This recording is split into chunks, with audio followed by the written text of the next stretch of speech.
बात की थी FSK क्या है, कैसे जनरेट किया गया FSK wave and how it will be demodulated at the receiver end. Now in this lecture हम लोग बात करने वाले हैं FSK का next part that is called constellation diagram, किस तरह से बनाया जाता है इन केस ऑफ FSK। चलिए स्टार्ट करते हैं कॉन्स्टलेशन डायग्राम इन FSK। तो इन FSK सिग्नल हम लोग पढ़ चुके हैं कि बाइनरी सिग्नल के अकॉर्डिंग जो हमारा मैसेज सिग्नल है, अगर वो 1 है तो हमारा हायर फ्रिक्वेंसी कंपोनेंट ट्रांसमिट होता है, और अगर वो 0 है तो हमारा लोअर फ्रिक्वेंसी कंपोनेंट ट्रांसमिट होता है, right.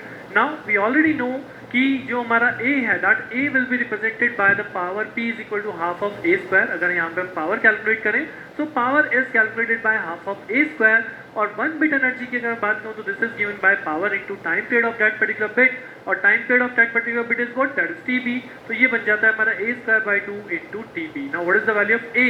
So value of A becomes 2P by under root of 2EB by under root by TB of under root, right? So ये हम ऑलरेडी अब तक ASK और PSK के कॉन्स्टलेशन डायग्राम में देख चुके हैं कि how will we calculate the 1 bit energy, और how will we represent these particular given signal in terms of our in terms of under root of twice EB by TB, right. तो वही same तरीका है, यहाँ पे हमने A को represent किया, और अब अगर आप यहाँ पे देखोगे तो एक टर्म बनेगी under root of 2 by TB cos 2 by FST, और एक टर्म यहाँ पे बनेगा under root of 2 by TB cos 2 by FLT।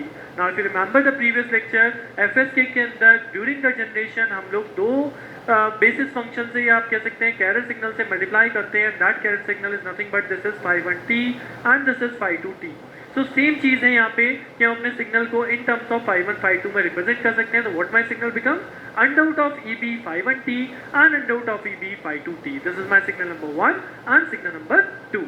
तो एज यूजुअल अगर मैं इन्हें दो टर्म्स में रिप्रेजेंट करूं, दो एक्सिस पे रिप्रेजेंट करूं, one is phi1 and one is phi2, तो इसके कोऑर्डिनेट क्या बैठेंगे? इसके कोऑर्डिनेट बैठेंगे अंडर रूट ऑफ EB, 0।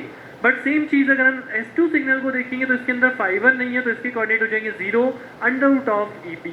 तो these are the two signal. ये आपका पहला सिग्नल है, दिस इज योर S1, जहाँ पे हमने रिप्रेजेंट किया अंडर रूट ऑफ EB, 0, और ये हमारा दूसरा सिग्नल है दैट इज कॉल्ड S2, जहाँ पे है 0, अंडर रूट ऑफ EB। तो this is called the constellation diagram in case of FSK, कि हम सिग्नल को किस तरह से phi1 phi2 यानी बेसिस फंक्शन की टर्म में कन्वर्ट कर रहे हैं। Now, if you want to calculate the distance between these two signals, these two S1 and S2, तो distance formula हमने पिछली बार भी पढ़ा था, that is what, x2 minus x1 whole square plus y2 minus y1 whole square whole under root. So what is the x1 over here? Under root of EB. So under root of EB minus of 0 whole square plus 0 minus of under 0 minus under root of EB whole square. तो ultimately जब अपने add on करेंगे तो ये भी हो जाएगा EB और ये भी हो जाएगा EB, यानी what, that becomes twice of EB। So d square becomes twice of EB, and if you want to calculate the d, then d becomes under root of 2 EB. This is the distance between two signals.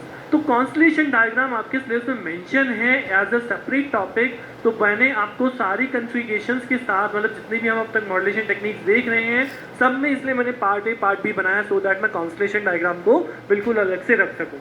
तो सारी techniques में अगर मैं बात करूं ASK, PSK, FSK, तो सब में जो चीज़ कॉमन है वो अब तक आपको समझ में आ चुकी होगी। What is the common thing? कि firstly we have to discuss what is the wave form. क्या कॉन्सेप्ट है बेसिकली पर्टिकुलर शिफ्ट कीइंग के अंदर, पर्टिकुलर मॉड्यूलेशन टेक्निक के अंदर? एम्पलीट्यूड वैरी कर रहा है, फेज वैरी कर रहा है, फ्रीक्वेंसी वैरी कर रहा है, या फिर उसके बाद किस तरह से वो मॉड्यूलेट डीमॉड्यूलेट हो रहा है, एंड कॉन्स्टलेशन डायग्राम। ठीक, तो अब तक जो हमने बात करी है, अगर मैं मॉड्यूलेशन की बात, डीमॉड्यूलेशन की बात करूं, तो हमने अब तक बात की कोहेरेंट टेक्निक की, राइट। हम यहाँ पे हर बार एक कैरियर को, लोकल कैरियर को जनरेट कर रहे हैं at the end of receiver also. But now in the next lecture हम लोग बात करेंगे नॉन कोहेरेंट टेक्निक की, जिसके अंदर मैं बात करूंगा DPSK, डिफरेंशियल फेज शिफ्ट की, जिसके अंदर रिसीवर पे कोई सिंक्रोनाइजेशन की रिक्वायरमेंट नहीं पड़ती। तो आप लोग देखेंगे DPSK में किस तरह से मॉड्यूलेशन एंड डीमॉड्यूलेशन होता है। So see you in the next lecture. Stay tuned with me. Thank you. Modulation technique है, ये है हमारी नॉन कोहेरेंट बेस, और इसमें भी हम वही चीज पढ़ने वाले हैं कि जनरेट कैसे करते हैं, डीमॉड्यूलेशन कैसे करते हैं, और बाकी bandwidth and what are the advantages and disadvantages. तो चलिए स्टार्ट करते हैं डिफरेंशियल फेज शिफ्ट की।